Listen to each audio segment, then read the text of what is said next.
Okay, well, Jane had a poem about France and a poem about the movies. And I've never been to France, but I've been to the movies. And this one's called France in 117 Minutes. At the Motorplex, I enter with hundreds of other ordinary people. We are shunted to one of the 16 compartments where, for an hour or two, we share much more exotic lives than our own. This afternoon, I'm sharing a large sedan with 4 resolute, unsmiling men who are chasing another equally grim group over half the narrow roads of France. Dozens of the requisite flower and fruit carts are sent flying. Scores of terrified drivers in tiny Renaults and Peugeots dodge the speeding sedans by going over embankments, into walls, colliding with each other. The police always arrive 10 minutes late, looking bewildered. Bullets zing by like lethal insects. Cars explode in slow motion like flowers opening. Minor characters die in novel ways. The chase goes on. Nobody has time to shave or finish their drink. All for the possession of a metal briefcase, about whose contents no one in the film or the audience has the least idea, or why getting it has filled these men with such terrible resolve. All this happenings at an ear-shattering volume, nauseating speed and camera angles. It lets up only for a couple of minutes of mumbled male bonding, and the time the hero of the film, who has spent all of 15 seconds kissing the beautiful female terrorist before she crosses him, and he is forced to chase her down over the other half of France and run her off the road, where presumably she dies a horrible death in a flaming wreck. This cloud doesn't even have the decency to check see if she survived, but instead he grinds on relentlessly after that damn briefcase. There seems to be no point to the film but to stage a grand orgy of violence and betrayal, to showcase a world where no one can be trusted and there's no peace.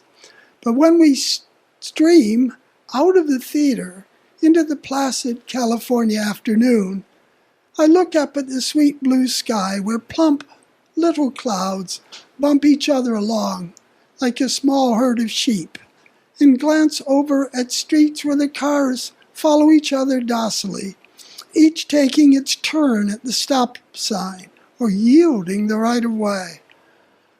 Oh, what a palpable sense of relief I have then. We are the lucky ones. This is our world. We can survive in it, though we are as slow and unarmed as sheep. We do not have to live under whatever compulsion drove those bitter men and women for 117 long minutes. Oh, what a lovely feeling of relief. I think I'll go to the movies again tomorrow.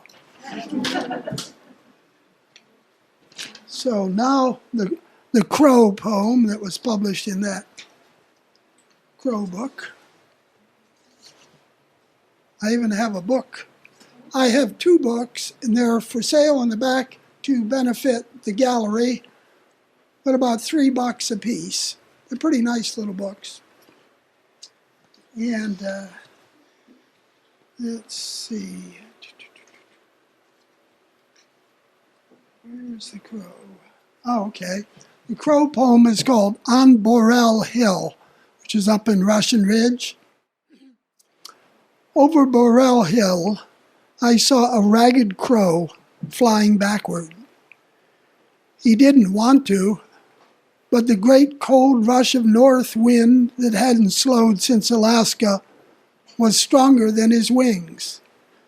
He rode that air like a hero, but he was losing ground.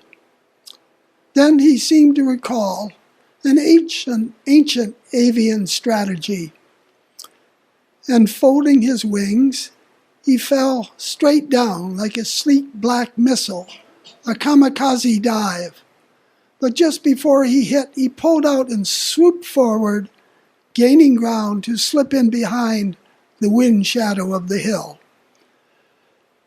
I wish I had an ancient strategy, a charmed amulet, or a magician's trick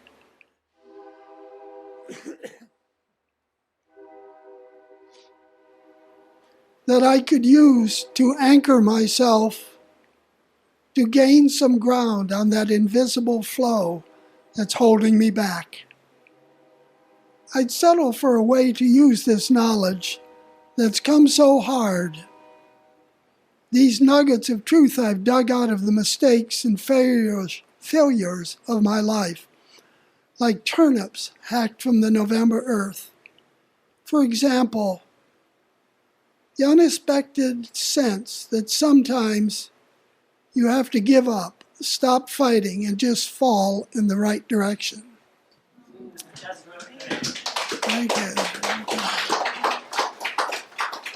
Okay.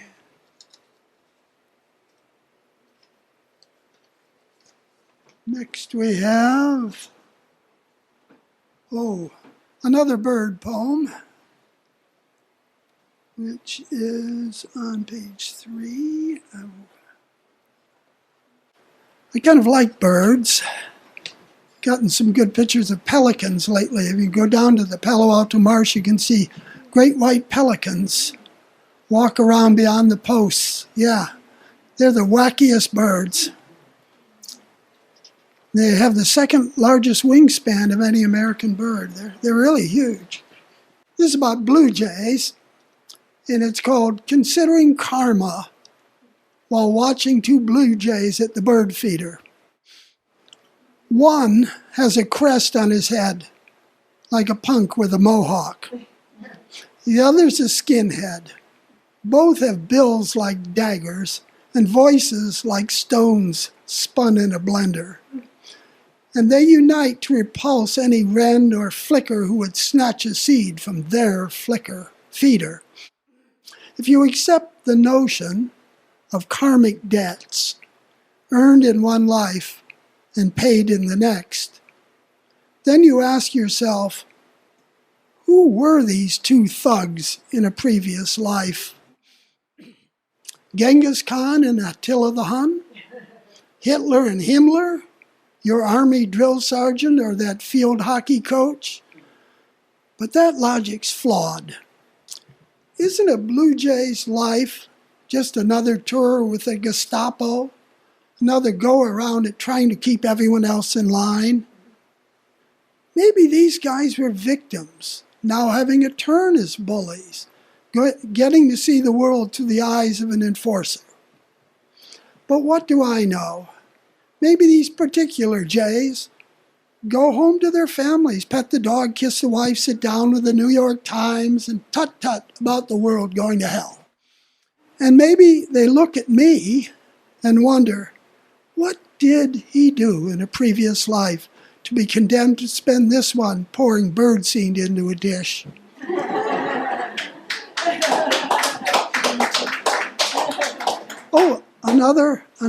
Another bird poem.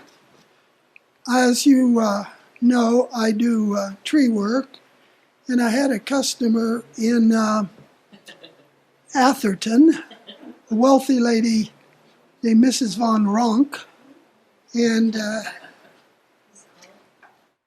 she disliked mourning doves. And this is called The Eggs of the Dove and Mrs. Von Ronk. She said she wanted her trees trimmed perfectly this time. Her bridge club was coming for lunch. I was 10 feet up in the loquat when she appeared below, a crimson-clawed, jeweled hand pointing, "Bob, you-hoo! Is that a nest? Doves! Damn dirty birds! Smash the egg, shake it down, filthy creatures, mess on my patio, and they're so mournful." She shook her blue curls and went off shouting for the maid. "Nothing easier, madam," I thought, looking down at a wickery pile of sticks, 5 eggs thumbnail-sized, huddled there, mottled green and black, like black clouds quivering on a jade green sky, and raised my steel nippers up. But my hand poised above the delicate jade eggs. I imagined them as thin as an eyelash. I hesitated. I thought of 5 golden yolks broken, or would there be tiny beaks, blind eyes, and claw feet? And my hand held firm. I said out loud, "The hell with it," preferring my hand's wisdom to her frequent trade. So I called, "No eggs up here, ma'am," imagining a merry circus of peeping and cooing and pooping above the next Van Runk Bridge Club lunch.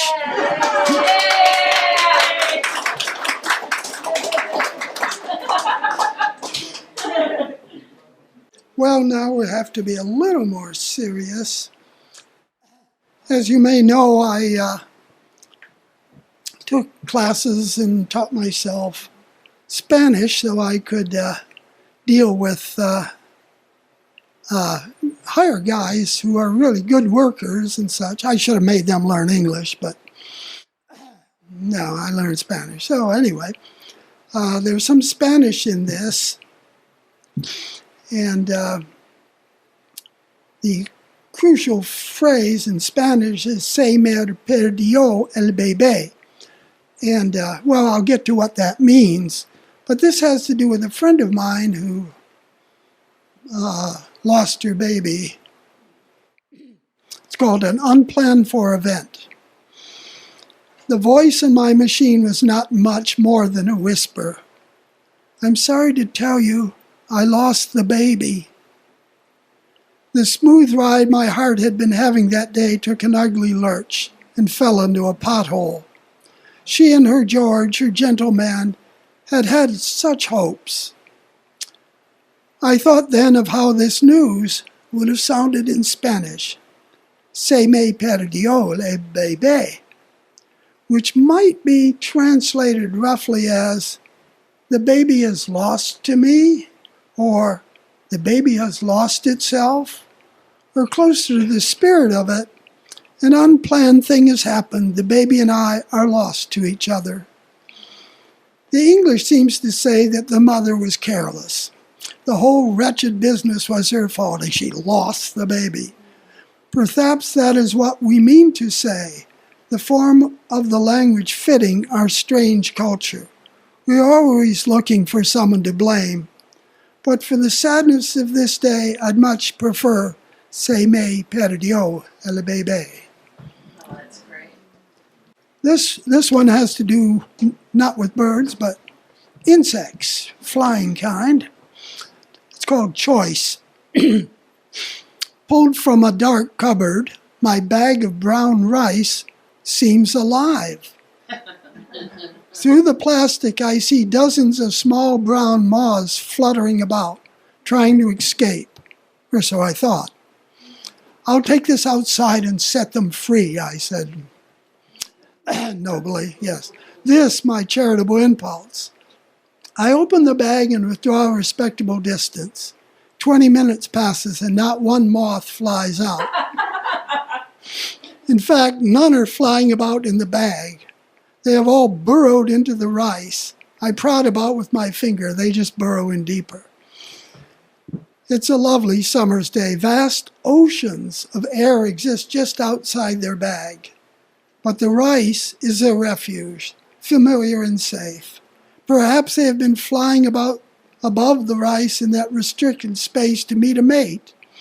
Was the possibility of sex the one motive strong enough to lure them from the cozy brown grains? Who knew?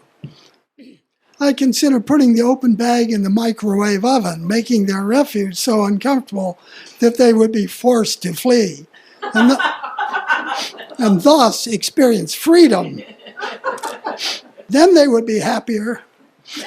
There are philosophers I read who believe God has given us free will so that we might choose the good over evil, freedom rather than slavery.